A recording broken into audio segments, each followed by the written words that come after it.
नमस्कार दोस्तों, आज मैं 2022 में रिलीज हुई मूवी फॉरेंसिक को एक्सप्लेन करने जा रहा हूं। तो आप सभी से रिक्वेस्ट है कि चैनल को सब्सक्राइब करके हमारे साथ जुड़िए। कहानी शुरू होते ही हम देखते हैं कि एक लड़की का बर्थडे मनाया जा रहा है। वहीं पर उसका भाई चुपके से यह देख रहा है, पर उसके पापा अपने बेटे को देखकर गुस्सा होते हैं। बच्ची का बर्थडे खत्म होने पर वो अपने ही बेटे को बुरी तरह से मारते हैं, क्योंकि उनका मानना है कि लड़के के पैदा होने के बाद तुरंत उसकी माँ मर गई और वो इसका जिम्मेदार उसे ही मानते हैं, इसलिए हर वक्त उसे मारते रहते हैं। फिर हम देखते हैं कि वो लड़का बहुत गुस्सा होकर घर की बिल्लियों को पानी में डुबोकर मार डालता है और देर रात चाकू लेकर अपने पापा को मारने जाता है। फिर अगले सीन में हमें फॉरेंसिक ऑफिसर जॉनी खन्ना को दिखाया जाता है, जो कि देहरादून के एक होटल में एक औरत की मौत की जांच करने आया है। जॉनी उस इंस्पेक्टर को साबित करके दिखाता है कि उस औरत की मौत का जिम्मेदार उसका पति है। अब अगला सीन मैसूर शहर का आता है। वहाँ पर जेनिफर नाम की लड़की का बर्थडे मनाया जा रहा है। वहीं पर हम एक लड़की को देखते हैं जो कि शांत बैठकर इन सब को देख रही है, पर जेनिफर उस लड़की को चॉकलेट देने आती है और वो लड़की भी उसे बर्थडे विश करती है। फिर अगली सुबह सब इंस्पेक्टर मेघा शर्मा को कांस्टेबल रावत से रिपोर्ट मिलती है कि एक लड़की की लाश मिली है। वो उसे देखने जाती है। यहाँ पर हमें पता चलता है कि वो मरी हुई बच्ची और कोई नहीं जेनिफर है, जिसका बर्थडे मनाया गया था। मेघा को हवालदार पंत बताता है कि लड़की को पहली बार देख के हमें रिपोर्ट करने वाला जस्सू पहाड़ी भाग गया है। तब मेघा उस पर गुस्सा होकर उसे जस्सू पहाड़ी को ढूंढने को ऑर्डर देती है और वो घर चली आती है। वहीं पर हम मेघा की माँ और एक लड़की को देखते हैं जिसे हमने जेनिफर के बर्थडे में देखा था। उसका नाम आन्या है। मेघा उसकी मासी है। आन्या मेघा को पेपर में आई जॉनी की तस्वीर दिखाती है। मेघा जॉनी की तस्वीर देखकर खामोश होती है और आन्या को लेकर स्कूल छोड़ने जाती है। यहाँ पर हमें पता चलता है कि जॉनी और मेघा एक दूसरे से प्यार करते थे और जॉनी आन्या का चाचा है। फिर मेघा पुलिस थाने आकर जेनिफर की panchnama report file senior officer Mathur को देती है। माथुर कहता है कि मैं इन्वेस्टिगेशन शुरू कर दूंगा। वहीं पर हम देखते हैं कि रावत उसे बताता है कि एसएचओ ने इन्वेस्टिगेशन करने के लिए मेघा को चुना है और फाइल के साथ ऑफिस में बुलाया है। माथुर यह सुनकर नाराज होता है और फाइल मेघा को सौंप देता है। एसएचओ मेघा से मिलती है। वो कहता है कि एक छोटी बच्ची का केस है, माथुर इसे हैंडल नहीं कर पाएगा, इसीलिए तुम्हें ये इन्वेस्टिगेशन करोगी। और साथ ही में बताते हैं कि देहरादून से फॉरेंसिक ऑफिसर जॉनी खन्ना इस केस को तुम्हारा साथ देंगे, क्योंकि जॉनी अपने काम में एक्सपर्ट है। पर मेघा इस बात से निराश होती है। फिर मेघा अपनी इन्वेस्टिगेशन शुरू करती है। जेनी के पेरेंट्स से पूछताछ करती है। फिर वो चर्च की फुटेज भी चेक करती है, पर वहां पर अपनी भतीजी आन्या को देखकर वो चौंक जाती है। फिर वो देखती है कि जेनी का बर्थडे होता है और सब लोग चर्च के बाहर चले जाते हैं, पर जेनी की बोतल छूट जाती है तो वो वापस चर्च आ जाती है, पर वहां उसे कोई मिलता है। उसका चेहरा फुटेज में नहीं दिखता, पर जेनी उससे बात करते हुए चर्च के पीछे के रास्ते से बाहर चले जाते हैं। फिर फुटेज से मेघा को रावत बताता है कि जेनी के टीचर और जेनी के पापा का चक्कर चल रहा है। फिर मेघा आन्या से मिलती है। उसे भी पूछती है कि तुम चर्च में क्या कर रही थी। वो बताते हैं कि वो सिर्फ क्वायर सुनने के लिए आई थी और बाद में स्कूल चली गई। फिर मेघा आन्या को घर छोड़ने निकलती है। वही जॉनी आता है। आन्या उसे देखकर बहुत खुश होती है, पर मेघा जॉनी से रूडली बात करती है और आन्या को लेकर चली जाती है। फिर जॉनी अपने घर आता है। वहाँ पर हम उसके बड़े भाई अभय को देखते हैं। आन्या अभय की बेटी है। यहाँ पर हम समझ जाते हैं कि मेघा आन्या को उसके पापा के घर रहने नहीं देती और अभय भी हमेशा उदास रहता है। अब जॉनी अपनी जांच करके मेघा को बताता है कि किडनैपर ने जेनी के पीठ पर चाकू से 9 बार वार किया है। शायद वो लेफ्ट हैंडेड है। शायद किडनैपर ने जेनी को चर्च के एग्जिट वाले रास्ते से लेकर गया और एक पहाड़ी के 200 मीटर टनल के अंदर होते हुए टनल के एंड तक ले गया, क्योंकि चर्च से लेकर टनल की एंड तक जेनी के फिंगरप्रिंट मिले हैं और उसके ड्रेस पर लगे निशान ये साबित करते हैं कि जेनी यहाँ से ही गई है। और क्राइम के जगह पर किलर ने जेनी की दीवार को दूसरी ओर फेंकने की कोशिश की थी, पर वो कामयाब नहीं हुआ। मेघा को जॉनी की बात से याद आता है कि उसने चर्च के फुटेज में एक बौने आदमी को देखा था। अब वो रावत को उसके बारे में पूछते हैं। वो बताता है कि उसका नाम चार्ली है और वो बर्थडे पार्टी में हंसाने का काम करता है। तब सब लोग चार्ली को पकड़ने उसके घर आते हैं, लेकिन चार्ली भागने की कोशिश करता है। उसके साथी एक साथ घर से निकल जाते हैं और पुलिस को गुमराह करने की कोशिश करते हैं, पर आखिर मेघा चार्ली को पकड़ ही लेती है। वो जेनी के बारे में पूछती है, पर उसे कुछ भी पता नहीं होता। मेघा उसे डराने की कोशिश करती है कि पुलिस को देखकर तुम भागे क्यों। वो कहता है कि वो डर गया था क्योंकि लोग भी उन्हें बोना होने के कारण हमेशा परेशान करते हैं। वही एसएचओ मेघा को चार्ली के खिलाफ चार्जेस हिट करने को बोलते हैं, पर मेघा उन्हें बताते हैं कि कोर्ट में प्रूफ करने के लिए हमारे पास कोई भी पुख्ता सबूत नहीं है और केस का मेन सस्पेक्ट जस्सू पहाड़ी, जिसने पहली बार जेनिफर की लाश देखी थी, वो शहर से गायब है। पुलिस उसे तलाश रही है। अब आगे हम आन्या को देखते हैं। वो साइकाट्रिस्ट डॉक्टर रंजना के पास आई है। यहाँ पर हमें पता चलता है कि आन्या दिमागी तौर से कमजोर है। रंजना उससे पूछते हैं कि तुम्हें तुम्हारी मम्मी और बहन की याद आ रही है क्या? वो बताते हैं कि मेरी माँ तो नहीं रही और मेरे पापा तो हमेशा मेरी छोटी बहन आद्या को ही मुझसे ज्यादा प्यार करते थे। अब वो भी नहीं रही और पापा अब मुझसे नहीं मिल पाते। वहीं पर मेघा आती है। रंजना उससे कहती है कि आन्या को अभय से मिलवाओ, पर मेघा मना करती है और कहती है कि अभय एक लापरवाह इंसान है, उसी के वजह से आन्या को मेंटल ट्रॉमा हुआ है। वहीं पर एक बीमार आदमी आता है। रंजना मेघा को बताती है कि वो मेरे टीचर है, मेरे फादर की तरह है, उन्हें कैंसर की बीमारी है, वो उसे रिकवर कर रहे हैं। यहाँ जॉनी अभय से कहता है कि भाई आप कितने दिन खुद को चोट पहुंचाओगे, घर से बाहर निकलो। अभय दुखी होकर कहता है कि जॉनी मेरे से नहीं होगा,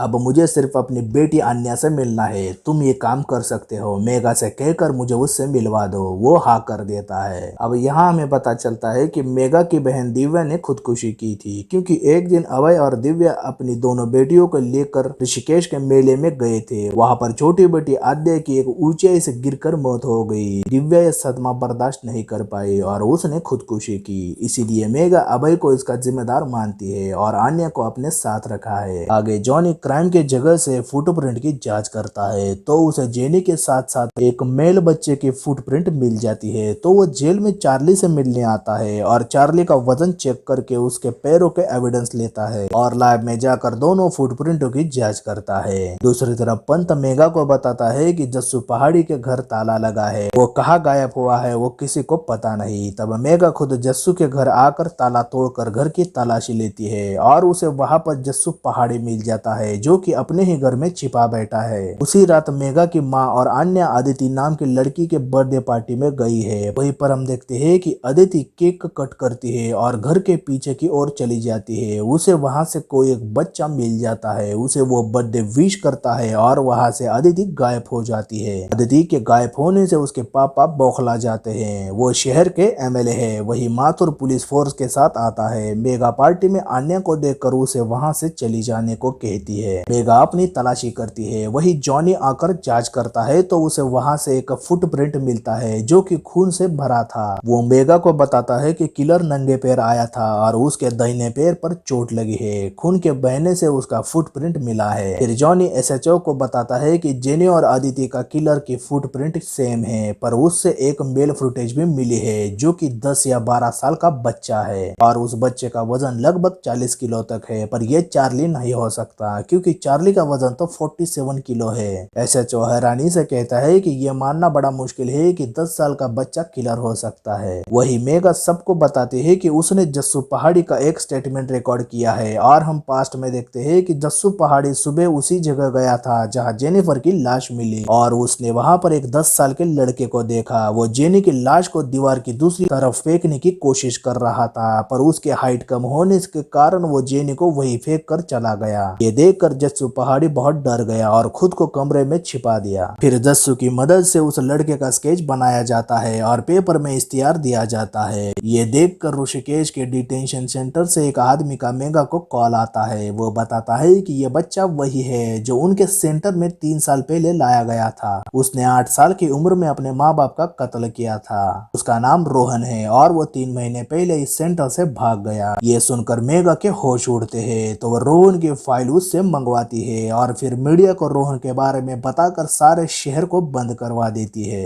रोहन की तलाश शुरू की जाती है। आगे हम देखते हैं कि आन्या हर रोज की तरह डॉक्टर रंजना के पास आ जाती है अपना ट्रीटमेंट कराने के लिए। रंजना उसका एक सेशन लेकर उसे बाहर बैठने को बोलती है और उसे किसी के साथ घर छोड़ दूंगी कहती है। फिर आन्या बाहर बैठती है। वहीं पर हम देखते हैं कि रंजना के बीमार टीचर उसे देख रहे हैं और आन्या एक नजर से उन्हें देखने लगती है। थोड़ी देर बाद रंजना को पता चलता है कि आन्या उसे बिना बताए अपने घर चली गई। तब वो मेघा को कॉल करके ये बात बताती है, अगर आन्या घर पहुंची है तो मुझे कॉल करके बता देना। मेघा उसे बताती है कि आन्या कभी कभी अकेले पार्क चली जाती है, शायद वहीं पर गई होगी, मैं देख लूंगी। फिर मेघा रावत को लेकर पार्क चली जाती है और आन्या को ढूंढने लगती है और उसे वहां पर आन्या किलर रोहन के साथ झूला झूलते दिख जाती है। ये देखकर सुनकर मेघा बहुत डर जाती है। रावत रोहन को पकड़ लेते हैं। मेघा देख लेती है कि रोहन के कपड़ों पर खून लगा है। उसे उस पर शक होता है कि अदिति के साथ उसने कुछ तो गड़बड़ की है। वो उससे पूछते हैं कि अदिति कहाँ है, पर रोहन अपनी जुबान नहीं खोलता। मेघा परेशान होकर उसे रावत को ले जाने को बोलती है और पार्क के आसपास अदिति की तलाश करती है और आखिर मेघा को अदिति की लाश मिल जाती है। ये देखकर उसके होश उड़ जाते हैं क्योंकि रोहन ने अदिति को बुरी तरह से मारा होता है। अब सीरियल किलर रोहन के पकड़े जाने से सब लोग बहुत खुश होते हैं और मेघा को सब लोग तारीफ करते हैं। अब हम देखते हैं कि रावत के बेटी परी का बर्थडे मनाया जा रहा है। वहीं पर परी पहाड़ी के नीचे देख रही है, पर आन्या पीछे से उसे धकेलने की कोशिश करती है। तभी मेघा उसे आवाज देकर रोक लेती है और अपने पास बुला लेती है और हम देखते हैं कि आन्या के मन में कुछ तो चल रहा है। वो हर बार की तरह यहाँ पर भी खामोश होती है। अब मेघा रोहन से लड़कियों के बारे में पूछने लगती है, पर रोहन उसे कुछ भी नहीं बताता। बस जोर जोर से चिल्लाने लगता है कि उसे कुछ भी नहीं पता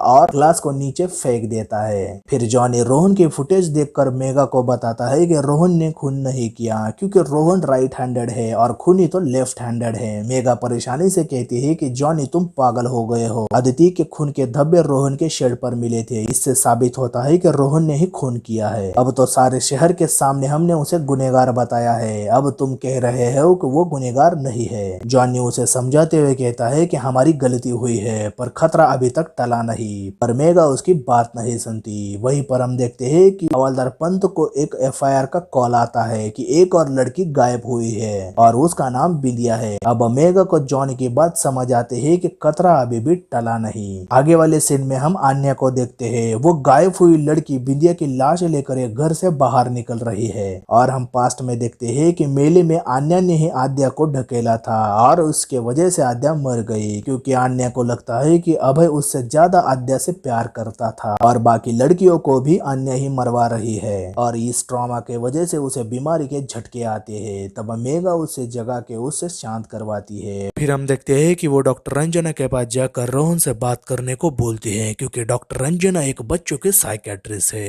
रंजना रोहन से बात करने लगती है और उससे लड़कियों की तस्वीर दिखा के उससे पूछती है कि तुम इन्हें जानते हो क्या। और हम देखते हैं कि रोहन आखिरकार बोल देता है। वो बताता है कि उसने किसी को नहीं मारा, उसे एक लड़की की आवाज परेशान करती है। जो आवाज कहती है वो बस वही करता है। रंजना को भी कोई जानकारी नहीं मिलती। इस बात से मेघा और परेशान हो जाती है। दूसरी तरफ हम देखते हैं कि टीवी पर आन्या का बिंदिया को लेकर जाते हुए एक वीडियो दिखाया जा रहा है और आखिर सबको आन्या की सच्चाई पता चलती है। मेघा यह न्यूज देखकर हैरान हो जाती है। आखिर उसे भी समझ आता है कि हर कत्ल के वक्त आन्या वहीं पर मौजूद थी और वही यह सब कर रही है, पर आन्या घर से गायब होती है। मेघा उसे ढूंढने लगती है पर वो नहीं मिल पाती। वही एसएचओ मेघा को इस केस से सस्पेंड करते हैं और माथुर को केस पे लगा देते हैं। माथुर बदला लेने के लिए जॉनी को भी इस केस से हटा देता है, पर हम देखते हैं कि जॉनी अपनी रिसर्च जारी रखता है। पर एक दिन रंजना मेघा को बताती है कि आन्या की बीमारी का कारण उसकी बहन थी क्योंकि उसे लगता था कि अभय उससे ज्यादा प्यार करता है। मेघा यह सुनकर बहुत दुखी हो जाती है और वो आन्या की तलाशी भी नहीं ले सकती क्योंकि वो सस्पेंड है। अब पुलिस अपनी तलाशी करती है पर उनसे पहले जॉनी को बिंदिया की लाश मिल जाती है। तब वो चुपके से रावत की मदद लेकर मेघा से मिलने आता है। उसे निराश देकर हौसला देता है और बताता है कि बिंदिया की लाश उसे मिली है और बिंदिया को आन्या ने नहीं मारा क्योंकि बिंदिया को बहुत बुरी तरीके से मारा गया है, जो कि एक आदमी कर सकता है। एक छोटी बच्ची इतना कुछ नहीं कर सकती और शायद वही आदमी आन्या को इस्तेमाल कर रहा है। और वही पहाड़ पर उसे एक घर भी मिला। वो घर 40 सालों से पुराना है। उसने अंदर जाकर देखा तो पता चला कि वहाँ इन सारी लड़कियों को मारा गया है क्योंकि उसके सबूत वहाँ पर मिले हैं। फिर मेघा उसे बताती है कि आन्या का 3 दिन बाद बर्थडे आने वाला है, उससे पहले हमें उसे ढूंढना होगा। वही जानवी को आन्या की बनाई पेंटिंग दिखाई देती है जो कि हर वक्त बनाई करती थी। तो वो मेघा को बताता है कि वो इस जगह को जानता है और वो मेघा को लेकर एक समंदर के पास आ जाता है। और हम देखते हैं कि अभय ने आन्या को अपने साथ रखा है। मेघा ये देखकर बहुत उत्साह होती है। अभय उन सबको लेकर एक विला में आता है। अभय बताता है कि वो आन्या से मेघा से छुपकर 1 सालों से मिल रहा है। न्यूज देखने के बाद अभय को लगा कि उसे कोई फंसा रहा है, इसीलिए वो आन्या को लेकर इस विला में आया। और ये विला विद्या का सपना था कि वो अपनी दोनों बेटियों को ऐसा विला गिफ्ट देना चाहती थी। आखिर अभय की बातें सुनकर मेघा दुखी होकर रो पड़ती है। उसे समझ आता है कि अभय एक अच्छा पिता है है। फिर अन्य से पूछताछ करने पर वो भी रोहन की तरह ही बताती है कि उसे भी एक लड़की की आवाज सुनाई देती है और वो जैसा बोलती है वो बस वैसा ही करती है। फिर मेघा रावत से कहकर ऋषिकेश के एक ऑफिसर से पता करती है कि आज से पहले कोई बर्थडे मर्डर गर्ल का कोई केस हुआ है क्या। तब रावत इंफॉर्मेशन इकट्ठा करके उसे बताता है कि ऋषिकेश में भी 5 साल पहले मसूरी की तरह ही कोई लड़कियों को ठीक बर्थडे वाले दिन ही मार रहा था। फिर मेघा जॉनी और रावत को लेकर सबूत इकट्ठा करने के लिए ऋषिकेश के लिए निकलती है और ऋषिकेश आकर रावत अपने दोस्त से सारे एविडेंस लेता है और जॉनी अपने गुरु डॉक्टर सालुंके के पास आता है। डॉक्टर सालुंके एक फॉरेंसिक साइंटिस्ट है। डॉक्टर सालुंके अपनी पूरी जांच करके सबको बताते हैं कि किलर का डीएनए मिला है पर सस्पेंस का कोई भी मैच नहीं मिला, तो हमें एफटीबी टेस्ट करना होगा। सिर्फ एक डीएनए से हम पता कर सकते हैं कि उस इंसान की उम्र और उसके बालों का कलर क्या हो सकता है। तब जॉनी एफटीबी के टेस्ट करने लगता है और मेघा रावत के साथ ऋषिकेश के एक स्कूल में आती है जहाँ कुछ लड़कियों की मौत हुई थी। वो लड़कियों के पेरेंट्स से भी जानकारी लेने लगती है। उसी बीच मेघा को पता चलता है कि इनमें से कुछ लड़कियों को यहाँ के एक साइकाट्रिस्ट डॉक्टर रमेश गुप्ता से ट्रीटमेंट चल रहा था, पर डॉक्टर को कैंसर की बीमारी हुई और वो उन्होंने 5 साल पहले ही रिजाइन करके यहाँ से चले गए। फिर मेघा जॉनी के साथ डॉक्टर रमेश गुप्ता के घर चली आती है, पर वो घर तो बंद पड़ा होता है। तब उनकी पड़ोसन से पता चलता है कि डॉक्टर रमेश को कैंसर था। उनका एक अडॉप्टेड बेटा भी था, उसका नाम शशि था। शशि को रमेश के कैंसर के बारे में पता चला तो बस सहन नहीं कर पाया क्योंकि वह ऑलरेडी डिप्रेशन की बीमारी से गुजर रहा था। उसने ट्रेन के आगे जाकर खुदकुशी की। फिर हम देखते हैं कि मेघा और जानकारी इकट्ठा करते हुए उसे पता चलता है कि डॉक्टर रमेश गुप्ता तो रंजना के टीचर है और रंजना ने ही बताया था कि वो कैंसर की बीमारी से गुजर रहे हैं। तब उसे यकीन होता है कि शशि और ऋषिकेश की बाकी लड़कियों को डॉक्टर रमेश ने ही मारा है और अब डॉक्टर रंजना की जान खतरे में है, तो वह सबको लेकर तुरंत मसूरी निकल जाती है। पर एफडीबी के रिजल्ट तैयार नहीं होता। तब डॉक्टर सालुंके जानी को रिजल्ट तैयार होने के बाद भेज दूंगा कहते हैं। दूसरी तरफ अन्य को दोहरा पड़ता है, जिसके वजह से अभय डॉक्टर रंजना को कॉल करके विला वाला एड्रेस बता देता है। फिर रंजना अभय के बताया एड्रेस के लिए निकल जाती है। अब मेघा और जॉनी रंजना के घर आते हैं। उन्हें रमेश वही मिल जाते हैं। वहीं पर डॉक्टर सालुंके उस किलर की प्रोफाइल जॉनी को भेज देता है। जॉनी वो प्रोफाइल देखकर शॉक हो जाता है क्योंकि वो प्रोफाइल डॉक्टर रमेश के अडॉप्टेड बेटे शशि की है और शशि ने कभी खुदकुशी नहीं की। वो डॉक्टर रंजना बनकर यहाँ पर रह रहा है। आखिर डॉक्टर रमेश उन सबको सच्चाई बताते हैं कि शशि ने ही रंजना बनकर ये सारे कत्ल किए हैं। और हम पास्ट में देखते हैं कि डॉक्टर रमेश को कई साल पहले एक बच्चा डिटेक्शन सेंटर से मिला था जिसने अपने बाप और बहन को मारा था, जिसे हमने पहले सीन में देखा था, जिसका बाप उसे बुरी तरह से मार रहा था। फिर रमेश शशि को अपने बेटे की तरह संभालता है। शशि भी रमेश की तरह चाइल्ड साइकाट्रिस्ट बनना चाहता था, पर एक दिन रमेश को कैंसर होता है और शशि रमेश को खो जाने के डर से असमंजस महसूस करता है। वही वो एक मेले में जाकर एक बच्ची को पत्थर से मार डालता है और वो बच्ची और कोई नहीं आद्या होती है, अभय की बेटी। और वो खून करके शशि घर आता है। ये देखकर रमेश के होश उड़ जाते हैं। वो कहता है कि बेटा ये सब मत करो, पर शशि उसे कहता है कि बचपन से मेरे से सब कुछ छीना गया है, पर मैं आपको नहीं खोना चाहता। मैं जब भी किसी पेरेंट्स को अपने बच्चे से प्यार करते देखता हूँ तो मुझे घृणा आती है और इसीलिए मैं उन सबको मार डालूंगा।